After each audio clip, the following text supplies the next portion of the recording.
اللہ تعالیٰ آج کی رات میں ہمیں سب گناہوں سے سچی توبہ کرنے کی توفیق عطا فرمائے، اور رزق کی تنگی سے اللہ ہمیں محفوظ فرمائے، اور غیر کی محتاجی سے اللہ ہمیں محفوظ فرمائے، اور دنیا میں اللہ عزتوں کی زندگی نصیب فرمائے، اور قیامت کے دن بھی اللہ تعالیٰ عزتوں کے ساتھ اپنے رب کے سامنے کھڑا ہونے کی توفیق عطا فرمائے۔ آج کی رات بجٹ کی رات ہے، بجٹ آج رات بننا شروع ہو جائے گا۔ اس بجٹ میں کیا کیا چیز ہوگی، آئندہ سال کن لوگوں نے زندہ رہنا ہے اور کن لوگوں نے کی موت آنی ہے، تو مردوں کی فہرست بنے گی آج کی رات میں۔ آنے والے سال میں کن لوگوں کی موت واقع ہوگی، ان کی آج کی رات میں فہرست بنے گی۔ پھر آنے والے سال میں کن کی شادیاں ہوں گی، ان کی بھی فہرست بنے گی۔ کن کے ہاں بیٹے پیدا ہوں گے، اولاد پیدا ہوگی، اس کی بھی فہرست بنے گی۔ یہ بجٹ ہے، کس کو صحت ملے گی، کس کو بیماری آئے گی، یہ آج کی رات میں فیصلے ہوں گے۔ اور یہ رزق کی لسٹیں بنتی رہیں گی حتیٰ کہ رمضان شریف آ جائے گا۔ پھر 27 رمضان کی رات میں اللہ تعالیٰ ان رشتوں کو فائنل کر کے فرشتوں کو عمل کے لیے پہنچا دیں گے۔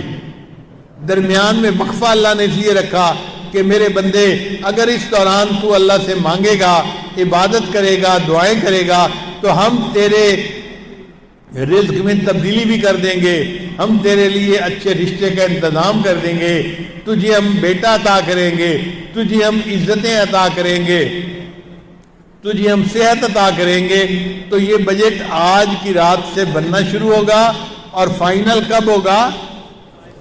27 رمضان کی رات کو فائنل ہوگا، اور فرشتوں کو عمل کے لیے پہنچا دیا جائے گا۔ نبی علیہ السلام نے فرمایا کیونکہ آج کی رات رزق کے فیصلے ہوتے ہیں، تو میرا دل چاہتا ہے کہ جب میرے رزق کے فیصلے ہو رہے ہوں تو میں روزہ رکھوں، لہذا کل کا دن روزہ رکھنا سنت ہے۔ کل کا دن کیا کرنا سنت ہے؟ روزہ رکھنا سنت ہے۔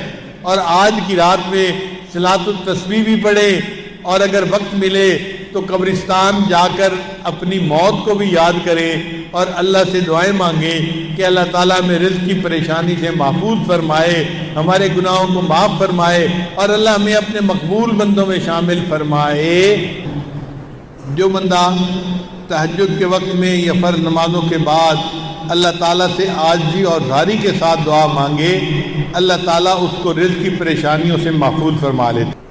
نبی علیہ السلام نے ایک صحابی کو یہ دعا سکھائی کہ تم گھر سے نکلتے ہوئے دعا مانگا کرو، بسم اللہ علی نفسی و مالی و دینی، اللہم ارضنی لقضائک و بارک لی فیہا وقدر لی حتی لا احب تعجیل ما اخرت ولا تاخیر ما عجلت۔ تو جو بندہ یہ دعا پڑھ لے گا اللہ تعالیٰ اس کو رزق کی تنگی سے بچا لیں گے۔ تو آج کی رات کا مضمون تو ختم ہو گیا، اب تھوڑی بات اور بھی سن لیجئے کہ کچھ اسباب ہوتے ہیں تنگ دستی کے، عموماً ہمارے اندر وہ عادتیں ہوتی ہیں، اور ہم کہتے ہیں جی کہ تنگ دستی بہت ہے۔ ہمیں چاہیے کہ جن چیزوں سے تنگ دستی ہوتی ہے ان اعمال کو چھوڑ دیں۔ پہلا عمل، کھڑے ہو کر جوتے پہن کر ننگے سر کھانا کھانا۔ آج کل شادیوں میں، دعوتوں میں ایک عام سی بات ہے، جوتے پہنے ہوتے ہیں، ننگے سر ہوتے ہیں اور کھڑے ہو کے کھانا کھاتے ہیں۔ اس سے اللہ تعالیٰ رزق میں تنگی فرما دیتے ہیں۔ دوسری بات، بیت الخلاء میں باتیں کرنا۔ تیسری بات، مہمان کو بوجھ سمجھنا۔ چوتھی بات، ہاتھ دھوئے بغیر کھانا کھانا اور بسم اللہ پڑھے بغیر کھانا کھانا، اس سے رزق میں تنگی ہو جاتی ہے۔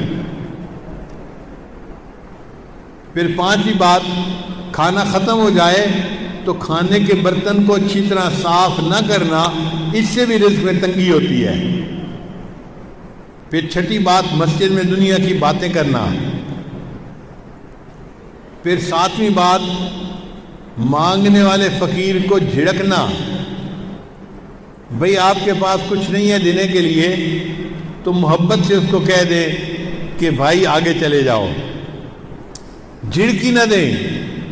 کئی لوگ اس فقیر غریب سمجھتے ہوئے اس کو جھڑکنا شروع کر دیتے ہیں، تجھے کہا نہیں، تو نے سنا نہیں، جاتا کیوں نہیں؟ تو فقیر کو جھڑکنے سے خود بندہ رزق کی تنگی میں مبتلا ہو جاتا ہے۔ پھر 7واں عمل، مغرب کے بعد بلا عذر کے سو جانا۔ عشاء کے بعد سونا چاہیے، مغرب کے بعد اگر بیماری ہے یا عذر ہے تو اور بات ہے، پھر اجازت ہے۔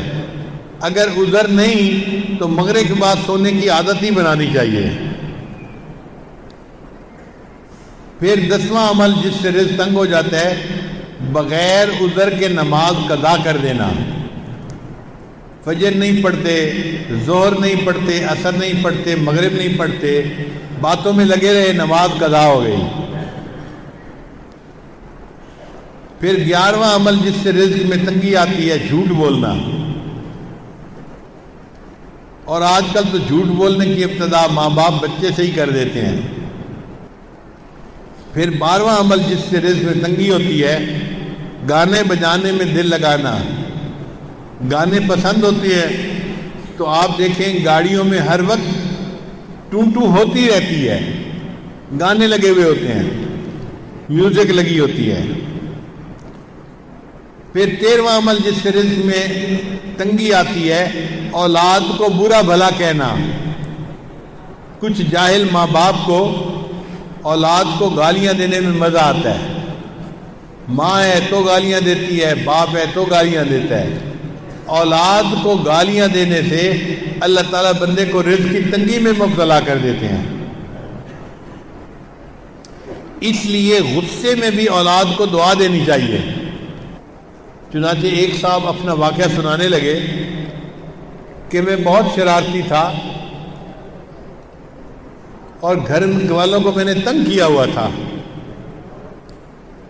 ایک دن کیا ہوا کہ گھر میں مہمان آئے ہوئے تھے تو میری والدہ نے دال بنائی مہمانوں کے لیے، اور میں نے ایک مٹھی ریت کی بھری اور آ کر ہنڈیا میں ڈال دی۔ اب جب مہمان کھانا کھانے لگے تو دال کے اندر ریت تھی، تو کھانا تو نہیں کھایا جاتا نا، تو مہمانوں کو بھی پریشانی ہوئی اور گھر والوں کو بھی پریشانی ہوئی۔ اب جب گھر والوں کو پریشانی ہوئی تو میرے والد تو غصے میں کہ جس نے یہ کیا ہے میں اس کی پٹائی کرتا ہوں۔ کہنے لگے کہ میری والدہ کو پتہ چلا تو میری والدہ نے پتہ کیا کہ یہ کام کیا کس نے ہے، تو ماں کو بچوں کا پتہ ہوتا ہے، اس نے کہا کہ فلاں نے کیا ہوگا۔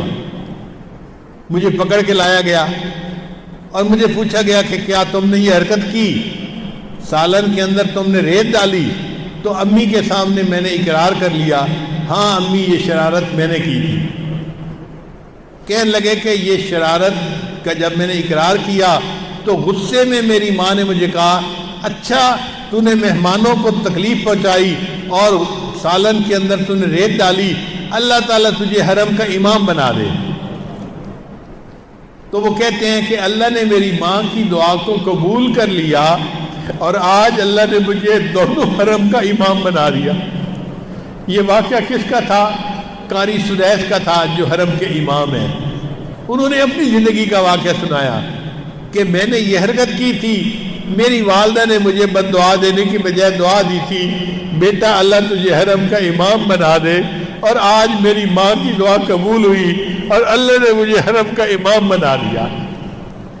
پھر 14واں عمل، قرآن پاک کو بے وضو ہاتھ لگانا۔ بعض لوگ قرآن مجید کی بے حرمتی کرتے ہیں، وضو کے ساتھ ہاتھ لگانا چاہیے، وہ بے وضو بھی ہاتھ لگا لیتے ہیں۔ تو بے وضو ہاتھ لگانے سے اللہ تعالیٰ رزق میں تنگی پیدا فرما دیتے ہیں۔ 15واں عمل، غیر محرم کو بے دھڑک دیکھنا۔ بعض نوجوان سمجھتے ہیں کہ ہوتا تو کچھ نہیں، تو غیر محرم کو دیکھو مزے اڑاؤ۔